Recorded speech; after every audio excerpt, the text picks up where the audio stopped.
আসসালামু আলাইকুম এভরিওয়ান, আমার নাম রবিন। আশা করি আপনারা সবাই অনেক বেশি ভালো আছেন। আজকের এই ভিডিওতে আমরা আপনাদের জন্য ইংলিশ ফার্স্ট পেপারের 4 নম্বর পেজ অর্থাৎ ইউনিট 1 লেসন 1 এর মিস্টার মতি যে গল্পটা রয়েছে ওইটার কোশ্চেনের অ্যান্সারগুলো অ্যান্সার করব। আমি এমনভাবে অ্যান্সারগুলো করেছি যেন সহজভাবে আপনারা বুঝতে পারেন। তো চলুন আমরা কোশ্চেনের অ্যান্সারগুলো দেখে নিই। বাংলা সহকারে আমি এখানে অ্যাড করে দিয়েছি আপনাদের জন্য যেন আপনারা সহজভাবে বুঝতে পারেন অ্যান্সারগুলো। 1 নম্বর, why is the rooster call it Mister Moti? মোরগকে মিস্টার মতি কেন বলা হয়? Answer, the rooster is call it Mister Moti because Sonaban loves him like her own child. She gives him this name is make his special and important her. Sonaban মোরগটিকে Mister Moti বলে ডাকে কারণ সে তাকে তার নিজের সন্তানের মতো ভালোবাসে। সে তার কাছে বিশেষ ও গুরুত্বপূর্ণ তা দেখানোর জন্য তাকে এই নাম দেয়। এরপর আসুন 2 নম্বরে, is the writer trying to compare the sun with the rooster? What are the reason for doing so?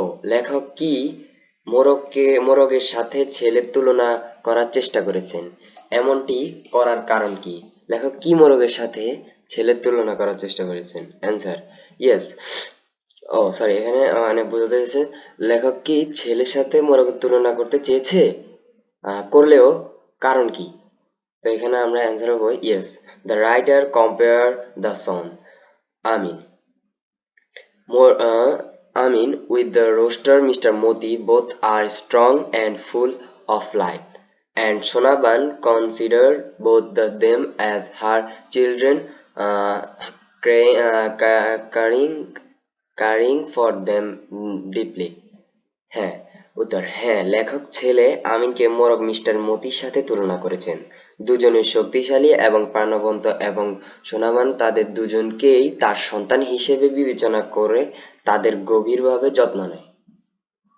3 নম্বর question, why is the story of Bangladeshi story?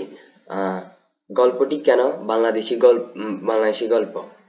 Answer, the story is Bangladeshi story because it talk about rural life, market and customs in Bangladesh. The word referred to in the story is the liberation war Bangladesh in 1971 when people fought for the country freedom. অর্থাৎ বাংলাদেশের মুক্তিযুদ্ধকে এড়িয়ে করাতে এই গল্পটি বাংলাদেশি গল্প। উত্তর ক, গল্পটি একটি বাংলাদেশি গল্প কারণ এটি বাংলাদেশের গ্রামীণ জীবন, বাজার এবং রীতিনীতি সম্পর্কে কথা বলে। গল্পে যে যুদ্ধের কথা বলা হয়েছে তা হলো 1971 সালের বাংলাদেশের স্বাধীনতার যুদ্ধ, যখন মানুষের দেশের স্বাধীনতার জন্য লড়াই করছিল। তো বন্ধুরা, তোমাদের জন্য আমরা এগুলোও করে দেব। এর আগে একটা কথা বলে রাখি, যারা আমাদের চ্যানেলে নতুন অবশ্যই চ্যানেলটাকে সাবস্ক্রাইব করে দিবে, ভিডিওতে লাইক দিয়ে দিবে, একটা কমেন্ট করে যাবে তুমি কোন জেলা থেকে ভিডিওটা দেখতেছো। এরপরে আসুন আমরা যদি 4 নম্বর কোশ্চেনের অ্যান্সারটা দেখি। Do you know what cock fighting is? তুমি কি জানো মোরগ লড়াই কি? তুমি কি জানো মোরগ লড়াই কি? ইয়েস, আমি জানি।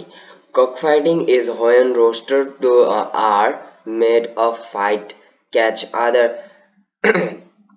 people, watch it for fun and bet money, but it is harmful to the animals.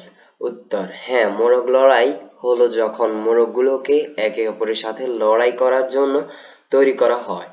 মানুষ এটা মজা করার জন্য বা টাকাবাজি করার জন্য দেখে, কিন্তু এটা প্রাণীদের জন্য ক্ষতিকর।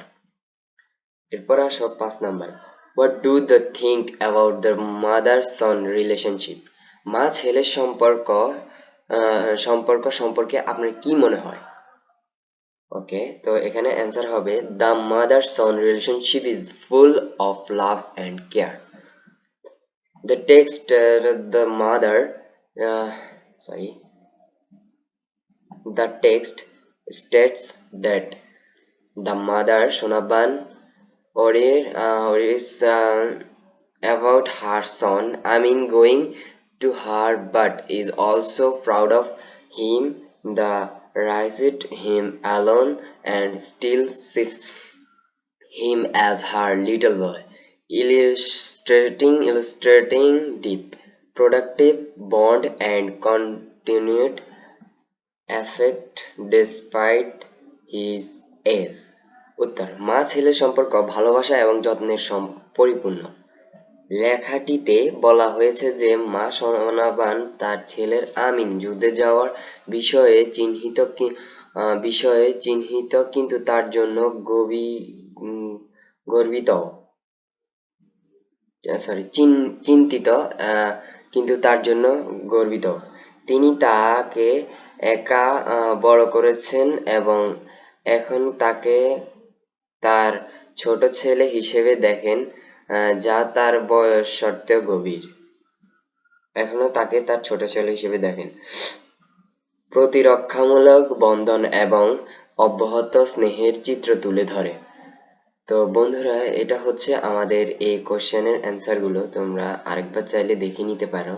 এই যে 1 নাম্বার, এরপর হচ্ছে 2 নাম্বার, 3 নাম্বার, একটা স্ক্রিনশট নিলে নিতে পারো, 4 নাম্বার, 5 নাম্বার।